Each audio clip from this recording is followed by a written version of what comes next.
Welcome to Blizzard Fire. We hope this video helps fire up your solution. In this video, I will explain how to edit a clone website. First, you need to understand the foundational structure of the original site, including its files and database. It is crucial to create a complete backup of all your existing files before you begin any modifications. This ensures you can always revert to a working version if needed. Next, select a reliable code editor to facilitate your editing process.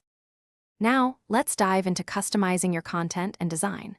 Begin by updating all text to convey your specific message, ensuring it aligns with your brand.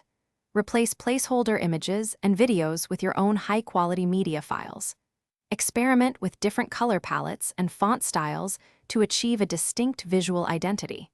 You can also rearrange layout elements to create a unique and engaging user experience.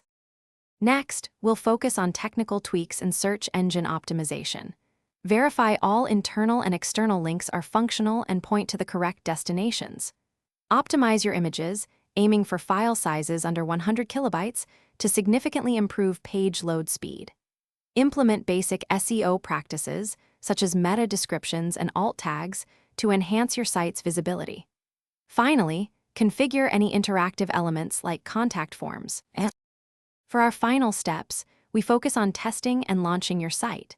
Conduct comprehensive testing of all functionalities, ensuring everything works as expected across different browsers and devices.